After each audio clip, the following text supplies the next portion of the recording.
आज जब भारत और पाकिस्तान एक दूसरे से युद्ध लड़ रहा है, तब भारत में ही बैठे कुछ लोग पाकिस्तान का समर्थन कर रहे हैं, ये कह के कि युद्ध किसी भी समस्या का हल नहीं है। सही बात है, युद्ध किसी भी समस्या का हल नहीं है, लेकिन क्या ये लोग जानते हैं कि युद्ध हो किस लिए रहा है? क्या भारत ने इस युद्ध की शुरुआत की?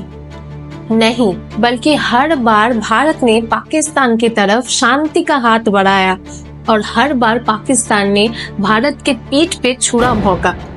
इस बार भी युद्ध पाकिस्तान की तरफ से शुरू हुई थी, हमारे तरफ से नहीं। ये वीडियो उन लोगों के लिए है जो सच सुनने की हिम्मत रखते हैं कि कैसे पाकिस्तान ने हर बार भारत को धोखा दिया और क्यों भारत आज अपनी रक्षा करने के लिए मजबूर हो चुका है।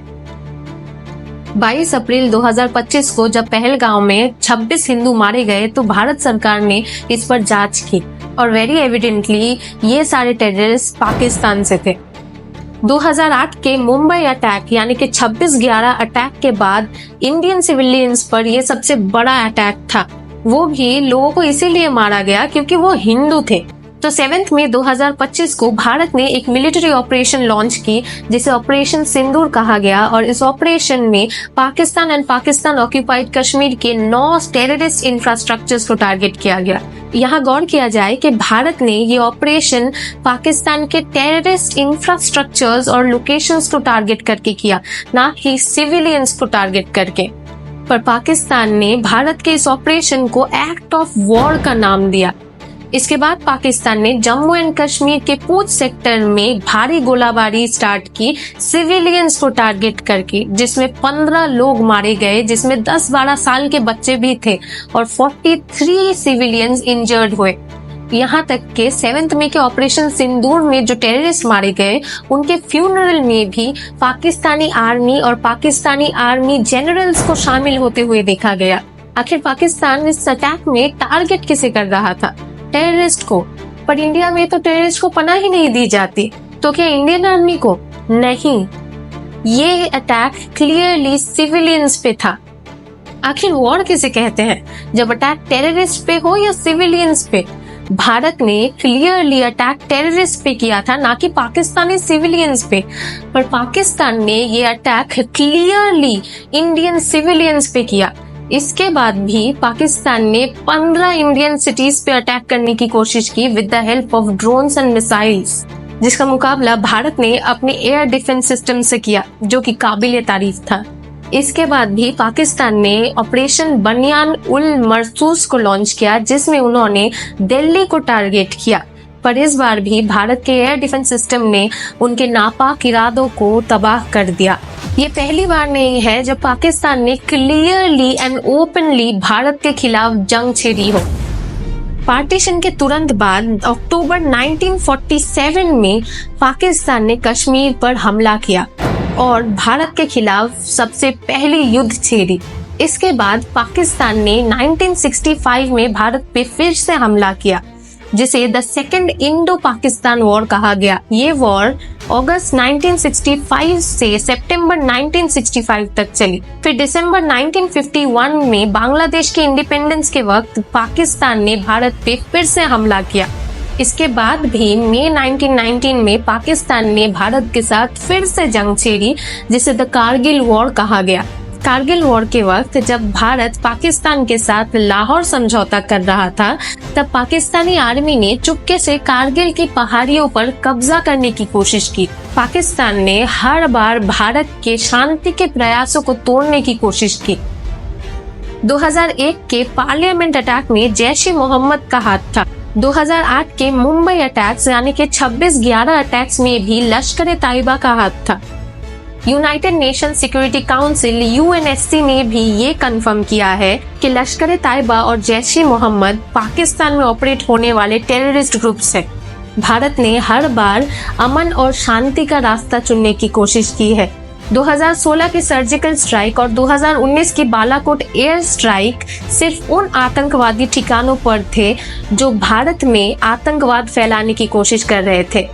1999 लाहौर समझौता के बाद कारगिल वॉर, 2001 आगरा समिट के दौरान पार्लियामेंट पर हमला, 2008 समझौता एक्सप्रेस शांति यात्रा के दौरान मुंबई अटैक, और कितने एविडेंस चाहिए ये समझने के लिए कि पाकिस्तान अमन के रास्ते पर चलना ही नहीं चाहता। FAFT financial action task force एक अंतरराष्ट्रीय संगठन है जो मनी लॉन्ड्रिंग और आतंकवाद को पैसे मिलने से रोकने के लिए काम करती है।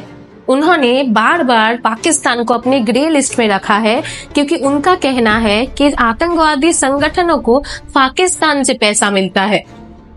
पाकिस्तान के क्रिकेटर्स और सेलिब्रिटीज भी अब भारत विरोधी बन गए हैं।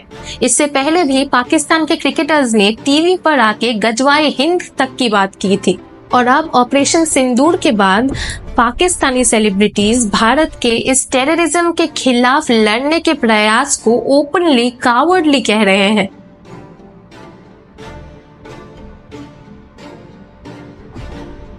शायद इन्हें कावर्डली वर्ड का मतलब नहीं पता। कावर्डली वो नेशन है जो इतने सालों से आतंकवाद के जरिए दूसरे देशों पे हमला करता है, ना कि वो देश जो अपने रक्षा के लिए लड़ रहा है। कावर्डली वो है जो सिविलियंस पे हमला करते हैं, ना कि वो जो टेररिस्ट से लड़ते हैं। और इन्हीं सेलिब्रिटीज के लिए कुछ भारतीय लड़ रहे थे कि क्यों इनके अकाउंट्स को इंडिया में बैन किया गया और क्यों इन्हें इंडिया में काम करने से रोक रहे हैं। यहाँ तक कि कुछ लोग तो VPN का सब्सक्रिप्शन ले रहे हैं इन पाकिस्तानी एक्टर्स को इंस्टाग्राम पे देखने के लिए। उन लोगों को ये सब कमेंट्स करते वक्त शर्म आए ना आए, पर हमें अपने लोगों पर शर्म जरूर आ रही है। पाकिस्तान से हम कुछ सीखे ना सीखे, पर ये जरूर सीखना चाहिए कि देश प्रेम क्या होता है। एटलीस्ट उन लोगों में जिस थाली में खाते हैं उसी थाली में छेद करने की आदत तो नहीं है।